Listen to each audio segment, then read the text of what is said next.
Good morning, good afternoon, good evening, whenever you're watching. Thank you for joining us. Today is a bittersweet day for the Fun Parent channel as we are going to be winterizing our Rockwood Roo 233S today, aka the Fun Parent Mobile Command Unit.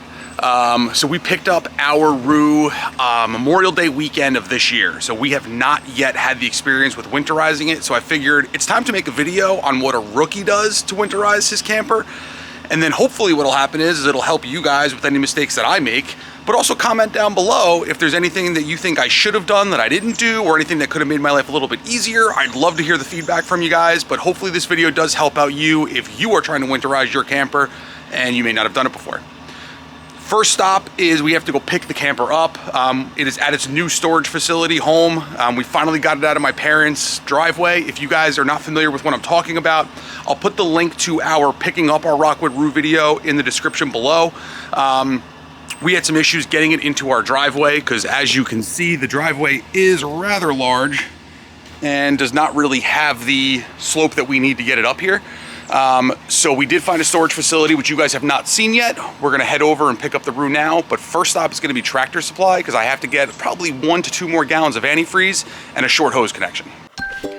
Well, Tractor Supply was a success. I got 2 more gallons of antifreeze and I also picked up a 6-foot leader hose to pump the antifreeze into the system. So they didn't have tire covers though. I was really hoping they were gonna have the wheel covers here, so it saved me an Amazon purchase, but it's okay, I'll have to order them and wait for them to come in. There she is. First time we're seeing her since October. Man. So the TPMS sensor is registering that the passenger front tire is a little low on air. One thing you do not want to take a risk on with towing any trailer is messing around with the tire pressure. So luckily I do have a portable air pump. I'm just gonna throw some air in this tire and we should be on our way. So I have this little Ryobi 1 Plus inflator that I picked up. I haven't used it yet for tires. Let's see how it's gonna work here. Hopefully it's got enough juice to do what we need to do. Fingers crossed. So it actually has a dial where you can adjust to set the air pressure you want, and then it'll do its thing.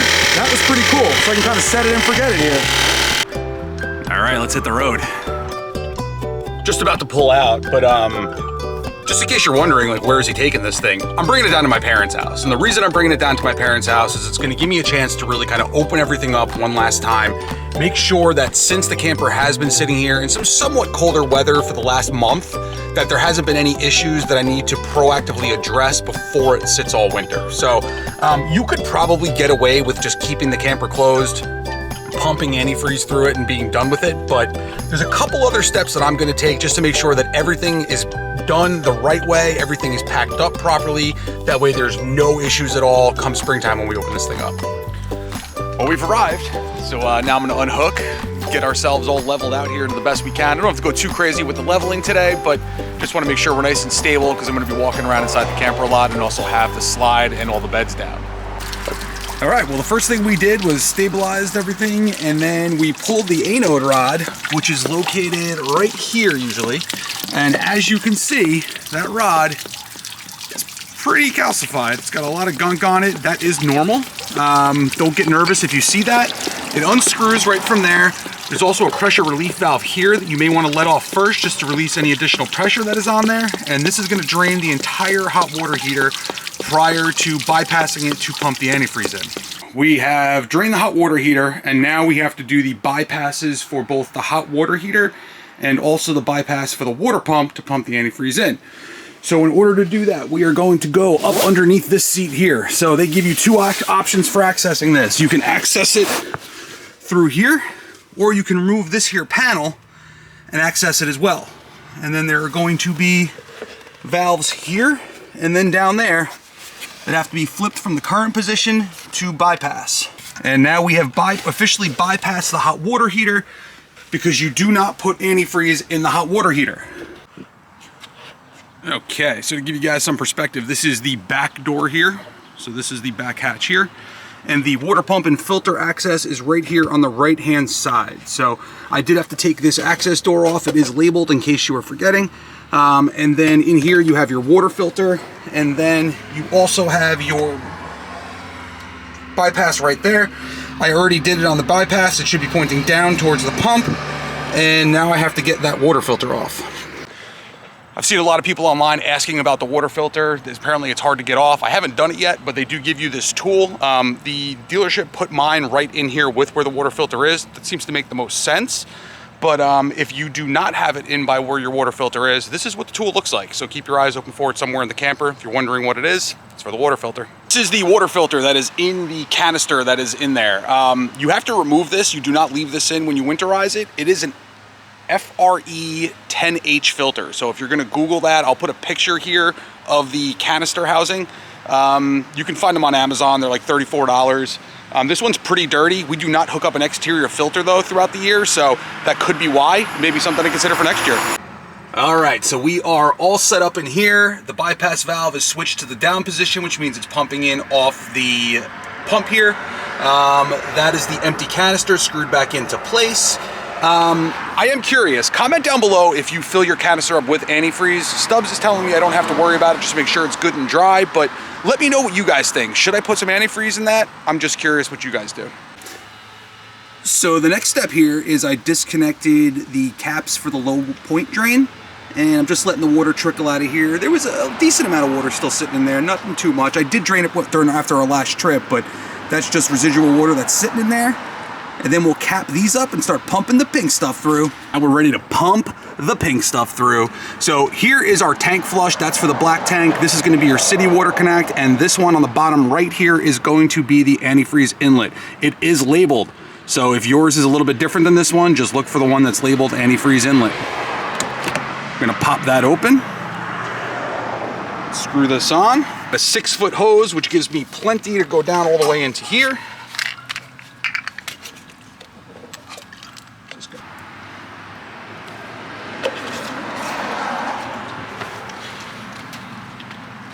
Okay, so now that is in. The last step here is going to be kicking on the pump, which the switch should be located right in here. We've got water pump right here. Confirm that's on. And then the next step is you're gonna go fixture by fixture, turn them on, both hot and cold, until you got pink stuff coming out of both.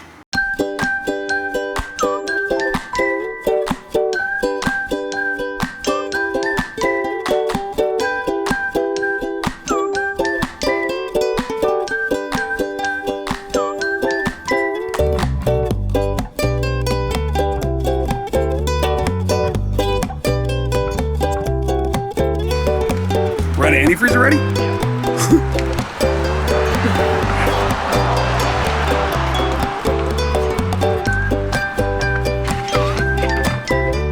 All right, so we went through 1 bottle of antifreeze already, and we just did the kitchen sink. So Stubbs' logic of blowing out the lines may be correct. Don't tell him I said that's wrong.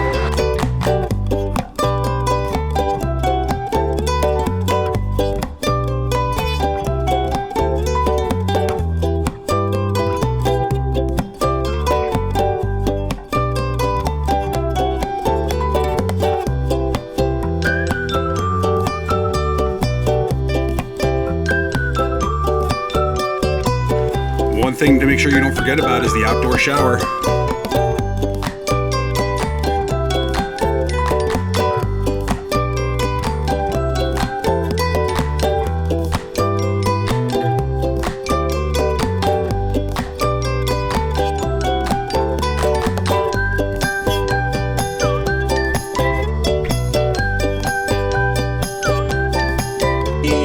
All the fixtures now have antifreeze through them. Now I'm going to just dump some into the shower drain, the bathroom drain, and the toilet drain.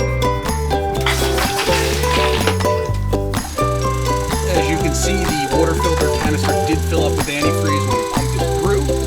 And now I just got to remember to turn that pump off so it doesn't keep running. So all the water lines are now ready to go. I feel like that's gonna be the hardest part, right? It's just putting the antifreeze into the water lines. Now it's just kind of making sure everything is cleaned, everything is back where it's supposed to be.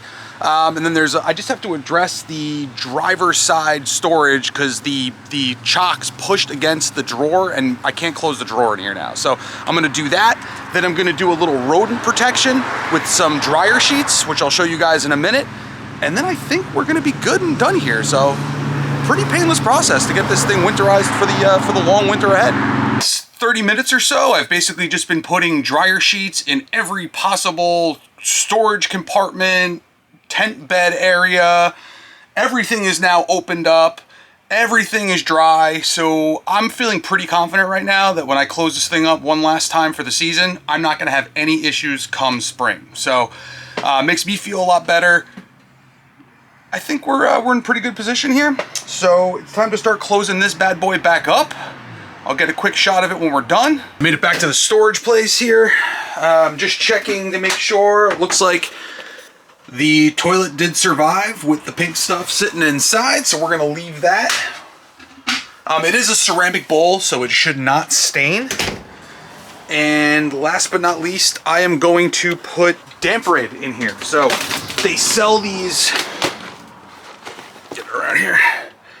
They sell these really large containers of damp rid that are specifically designed, well, I mean, I guess they're designed for anything, but they do say boat and RV on them. So I'm gonna open this up, dump the contents into the basket as instructed, and then let this sit in here over the winter, and hopefully it'll collect all the moisture and keep it nice and dry in here. But this was pretty painless. This video helped you guys at all with kind of figuring out what you guys need to do as far as winterizing your Rockwood Roo 233S or your camper in general, please click the thumbs up. Subscribe to the channel if you haven't already. New videos come out every Friday at 3 p.m. We have camping stuff, family stuff, theme park stuff. We are a hodgepodge of all kinds of fun stuff here at the Fun Parent.